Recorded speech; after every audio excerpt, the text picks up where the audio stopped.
Picture a chimpanzee for a moment. Bristling, coarse hair, covering a body built for the jungle. Now picture a lion, a full mane framing its face, broadcasting power at a glance. Now look in the mirror. You are a primate too, a member of the same great ape family, and yet, you are essentially a naked, sweaty, bipedal anomaly. You are, in evolutionary terms, a naked ape.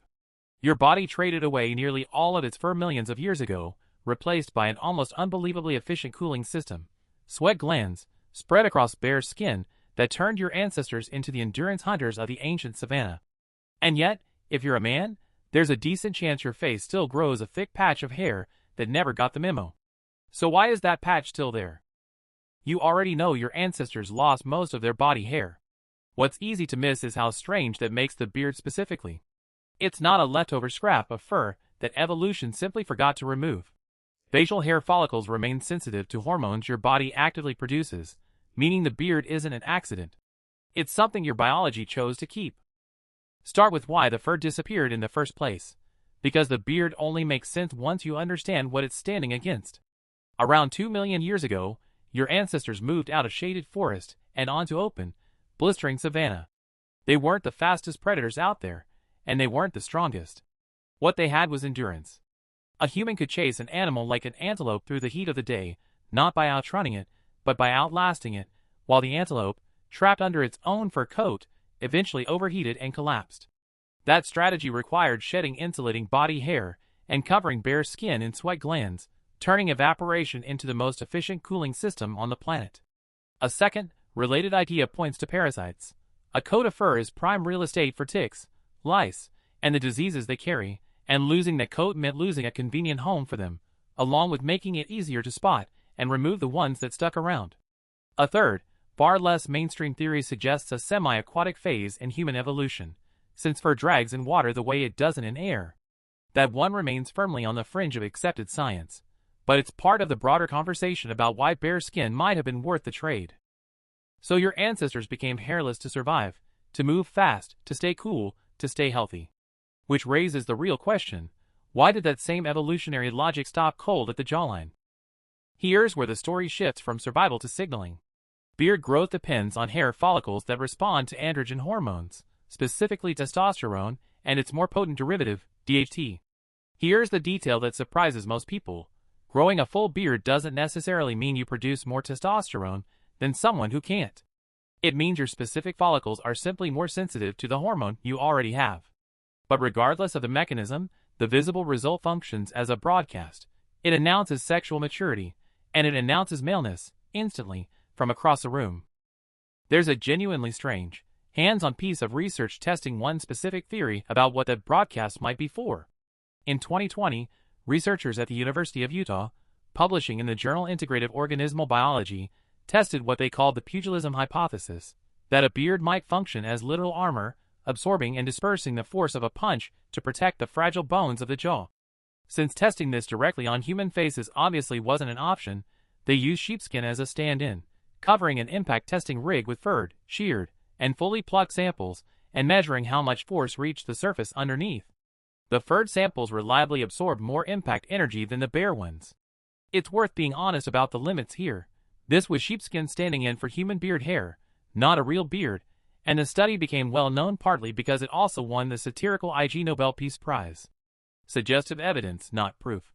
But the core physical finding, that hair meaningfully cushions blunt impact, held up under testing. Now bring in a completely different evolutionary logic, the peacock's tail. It offers zero survival benefit, and actively makes the bird more visible to predators, yet peahens find it irresistible, because a male able to survive while carrying that burden is advertising real underlying fitness. Biologist Amat Zahavi called this the handicap principle, and the beard fits the pattern surprisingly well. It costs biological resources to grow and maintain.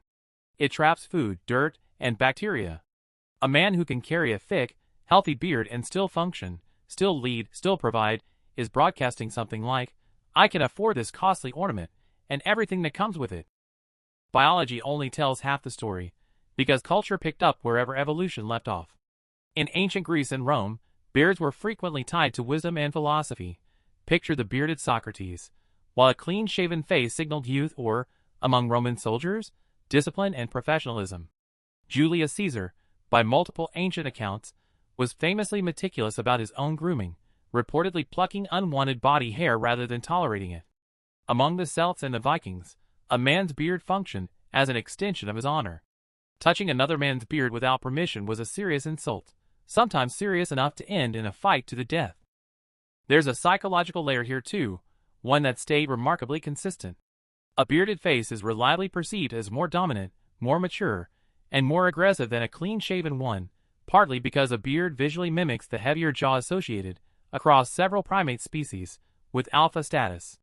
Meanwhile, an inability to grow a beard was, for most of history, coded as a mark of youth or weakness, which created real social pressure for men to grow one specifically as a rite of passage into recognized adulthood. Now here's the counterintuitive twist. If beards are purely about signaling dominance and fitness to potential mates, you'd expect a clean, universal preference from women. The actual research is far messier than that. A well-known 2013 study by Barnaby Dixon and Robert Brooks found that bearded men were rated by both men and women as looking like better, more capable fathers, and also found that masculinity ratings for beards climbed somewhat during women's fertile cycle phase, even though attractiveness itself didn't track fertility the same way. But here's what usually gets left out. Several later, more carefully controlled studies by that same research group, published in 2016 and 2017, found no significant link at all between beard preference and where a woman was in her menstrual cycle. The early, more dramatic findings simply didn't hold up under tighter testing. If you've heard the claim that women crave beards specifically during ovulation, the more recent evidence says that's an oversimplification. The hygiene story is similarly messier than the headlines suggest. In 2019, a small study comparing bacterial swabs from 18 bearded men and 30 dogs made international headlines with the claim that beards carry more bacteria than dog fur. What often gets left out is that the study wasn't designed as a hygiene investigation at all. It was testing whether it was safe to share MRI scanners between human and veterinary patients. And while the men's overall bacterial load was higher, the specific difference in dangerous, human pathogenic bacteria between the two groups didn't reach statistical significance in the researchers' own reporting. Real study, small sample, headline that outran the data. There's one more twist worth sitting with. A heavily bearded face reads as dominant, but dominant isn't the same as trustworthy. Multiple studies find that heavier facial hair correlates with perceptions of lower warmth and lower generosity, which is part of why professions built on public trust, doctors, salespeople, customer-facing roles, still skew disproportionately clean-shaven, even now. Here's what all of this actually adds up to. The beard survived not because it kept anyone warm, that job belongs to clothing and shelter now, but because it never stopped doing something else, broadcasting identity. It says you've reached maturity. It suggests, rightly or not, that you could take a punch and keep standing. It signals you have enough spare biological resources to carry a costly, high-maintenance feature. It links you, whether you think about it or not, to ancestors who fought, hunted, and built entire codes of honor around a few inches of facial hair. You are, in evolutionary terms, a naked ape, and for the vast majority of your body, that description holds completely. But right there on your jaw, if you're a man who can grow one, sits a small, stubborn contradiction, proof that evolution doesn't just discard what's no longer useful. Sometimes it keeps something around specifically because it started telling a story, and the story turned out to matter more than the forever did.